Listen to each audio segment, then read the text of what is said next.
안녕하세요. 오늘은 로마서 10장 11절에서 13절 말씀, 주의 이름을 부르는 자라는 제목으로 말씀을 나누겠습니다. 지금 사도 바울은 편지를 씁니다. 이 편지를 받는 청중은 로마 교회입니다. 로마 교회는 이방 그리스도인이 다수를 차지하고 있습니다. 그 중에는 유대 출신의 그리스도인도 있습니다. 구원은 예수 그리스도를 믿음으로 받게 됩니다. 그러나 바울은 알고 있습니다. 그 청중 중에는 이 바울의 복음에 대해서 그렇게 좋게 받아들이지 않는 사람도 있다라는 것입니다. 대체로 그들이 유대인들입니다. 유대인들은 율법적 행위로서 구원을 받는다고 알고 있었습니다. 한마디로 율법의 목적에 대한 다른 생각을 가지고 있었습니다.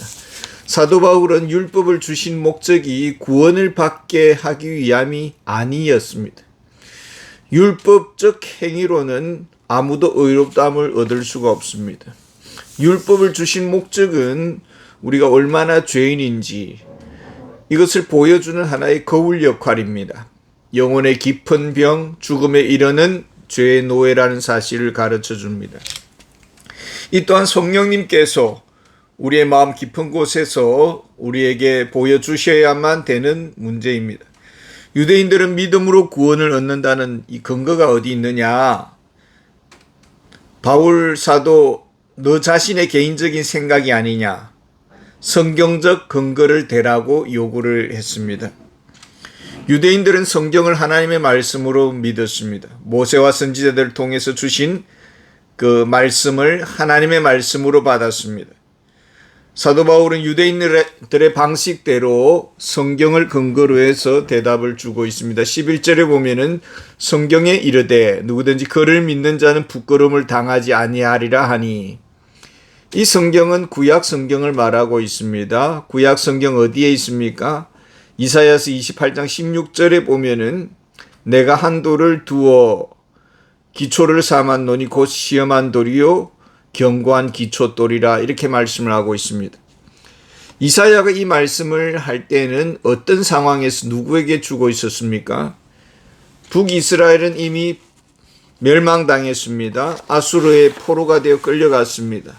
이제 남유다가 아수르의 공격을 당하고 있습니다. 남유다의 왕과 지도자들은 하나님을 의지하지 않고 애굽과 동맹을 맺어서 아수르를 물리치고자 했습니다. 위기를 당할 때에 우리의 내면이 압박을 당하게 됩니다. 그래서 인간적인 쉬운 방법을 통해서 이 문제를 해결하려고 했습니다. 하나님을 의지하지 않았습니다. 이때 이사야는 말을 합니다. 하나님이 시온에 둔 견고한 돌, 곧 메시아를 믿으라라는 것입니다. 메시아를 믿고 의지하면은 다급한 일에서 지켜줄 것이다라는 약속입니다. 이사야 선지자를 통해서 구원의 메시아를 약속하고 있습니다. 구약에는 오실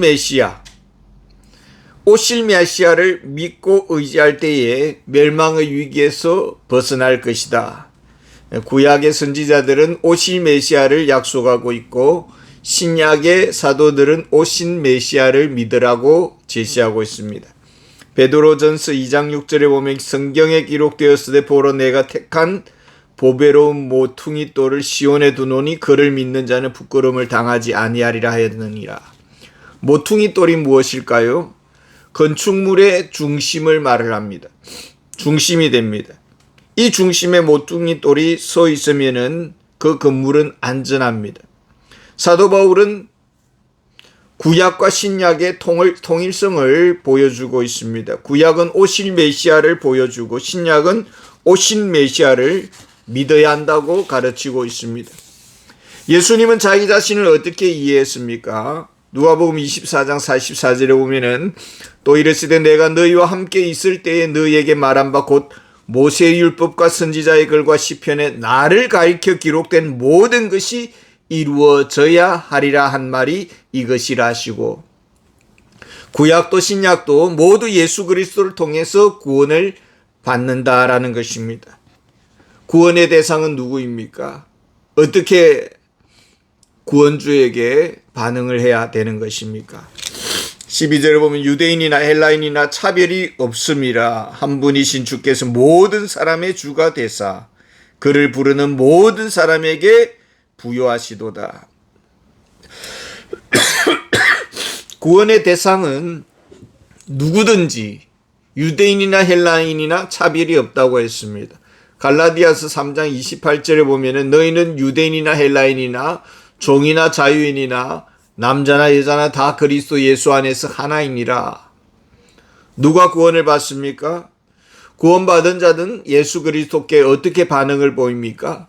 그를 부르는 모든 사람. 누가 간절히 부르짖었습니까? 오순절 성령 강림 사건 때 베드로가 설교를 하는데 사람들이 반응이 나타납니다. 형제들아 우리가 어찌할꼬.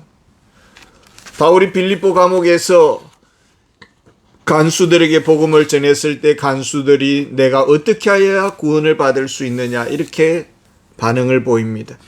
사도 바울은 자기 자신에 대해서도 오라 나는 공고한 사람이더라. 이 사망의 몸에서 누가 나를 건져내랴. 죄의 건세 앞에 무너진 자신을 보면서 내가 어찌할꼬.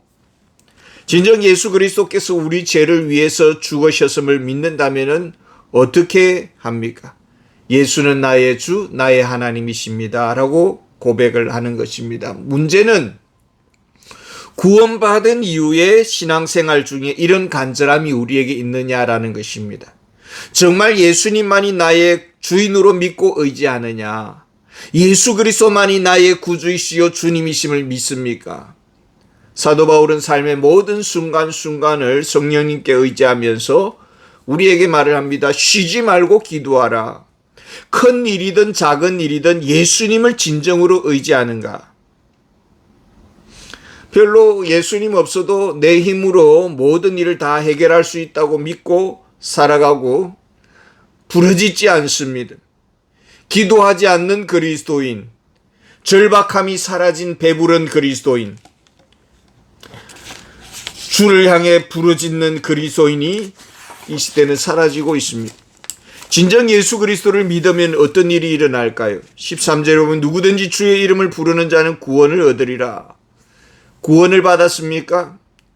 죄와 싸우는 치열한 몸부림이 우리에게 있습니까? 죄와 사망의 먹구름을 물리치면서 전진하고 있습니까? 율법의 멍에에서 자유하고 있습니까? 하나님과 화평을 누리고 있습니까? 하나님의 자녀의 권세를 누리고 있습니까? 하나님의 자녀의 상속권을 주장하면서 우리의 모든 장벽을 이렇게 부딪혀 나가고 있습니까? 우리의 내면 속에 성령의 거룩한 성품의 열매가 맺혀지고 있습니까? 사랑의 열매는, 성령의 열매는 사랑과 희락과 화평과 오래 참음과 자비와 양선과 충성과 온유와 절제니. 삶의 위기 때마다 주님께 부르짖음으로 영적인 평안을 얻었습니까? 아니면 혼비백산하고 어찌할 바를 몰라서 인간의 본능대로 대처를 하십니까? 주를 의지하는 자에게 주어지는 약속이 있습니다. 요한복음 14장 27절에 보면 평안을 너희에게 끼치노니, 이 평안은 세상이 주는 것과 같지 아니하다고 했습니다. 죽음의 그림자가 드리울 때에 부활의 소망으로 우리는 감사하고 있습니까? 천국의 소망 중에 우리는 매 주일을 맞이하십니까? 이스라엘 백성들은 하나님을 믿지 않았습니다.